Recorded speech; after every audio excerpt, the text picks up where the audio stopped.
मिजोरम भारत का एक छोटा सा राज्य होकर भी इतना खास कैसे? मिजोरम नॉर्थ ईस्ट का एक खूबसूरत सा राज्य है जो कि 7 सिस्टर्स में से एक है। लेकिन क्या आपको पता है कि मिजोरम को मिजोरम बनने और एक राज्य का दर्जा पाने के लिए एक खूनी लड़ाई भी लड़नी पड़ी थी। और एक वो दौर भी था जब चूहों के आक्रमण की वजह से प्रकृति की गोद में बसे हुए भारत के इस हिस्से के नसीब में भूखमरी और अकाल के सिवा कुछ भी नहीं था। तो ऐसा क्या हुआ जो मिजोरम असम के एक जिले से निकलकर खुद एक राज्य बन गया? क्या आप जानना नहीं चाहेंगे? नमस्कार दोस्तों, स्वागत करते हैं आपका अपने चैनल पर। आज सुनाने वाले हैं कहानी भारत के पूर्वोत्तर में बसे हुए एक राज्य मिजोरम की, जिसे पहाड़ों की भूमि और स्नैक वर्ल्ड ऑफ इंडिया भी कहा जाता है। चलिए शुरू करते हैं। दोस्तों, एक समय में मिजोरम असम का एक जिला हुआ करता था और आज ये भारत का सबसे छोटा राज्य बन चुका है।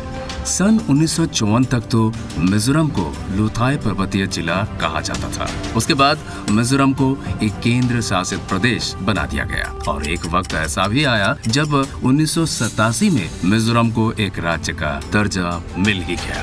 और ये कहानी शुरू हुई 1958 से, जब मिजोरम के जंगलों में बांस के पेड़ पर फूल आने शुरू हो गए। दोस्तों, आपको बता देते हैं कि मिजोरम में 27 तरह के बांस के पौधों की प्रजातियां होती है और ये भारत का 14% बांस उगाने की वजह से ऐसा सबसे बड़ा राज्य है जहां पर बांस की खेती की जाती है। ऐसे तो मिजोरम का 33% भाग पर्वतों से घिरा हुआ है, लेकिन यहाँ के लोगों का मानना है कि जब जब बांस के पौधों पर फूल आएंगे तो मिजोरम में मातम छा जाएगा, क्योंकि बांस के पौधों पर फूल चूहों का आक्रमण लेकर आते हैं और इसके साथ मिजोरम की सारी खेती तबाह कर देते हैं। और यही सिलसिला 48 सालों में एक बार होता ही है और यही हुआ। 1958 में बांस की खेती पर फूल उगे और मिजोरम के जिला परिषद को अकाल की चिंता सताने लगी और उन्होंने असम राज्य सरकार से 1.5 लाख रुपए की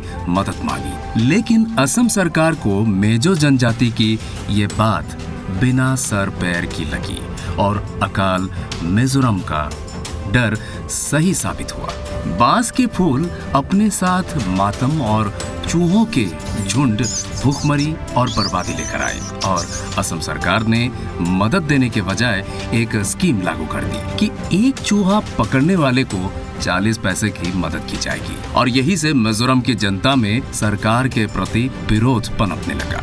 और फिर 1960 में जब असम सरकार ने ये घोषणा की कि राज्य की राजभाषा असमिया होगी और सरकारी नौकरी पाने के लिए असमिया भाषा का बोल पाना जरूरी होगा, इसके बाद तो विरोध की उस चिंगारी को हवा मिल गई। अब 1964 में जब असम रेजिमेंट ने 2nd बटालियन को डेमोलिश किया तो उसमें कैडेट रहे मिजो के सैनिकों को अपनी नौकरी से हाथ धोना पड़ा और वापस मिजोरम आकर उन्होंने चीन और पाकिस्तान के शरण में पनाह ली और लाल डेंगा के नेतृत्व में सरकार से जंग छेड़ दी और मिजो नेशनल फैमिली फ्रंट, जो मिजोरम के लोगों की मदद के लिए बना था, उसे मिजो नेशनल फ्रंट कर दिया गया। और अब मिजोरम में मिजो नेशनल आर्मी बनी और भारत के साथ छोटी छोटी जंग के बाद 1 मार्च 1966 में असम राइफल्स का झंडा उतारकर मिजोरम का झंडा फहराया गया। इसके बाद लगातार 23 सालों तक भारत और मिजोरम के बीच विरोध चलता रहा और आखिरकार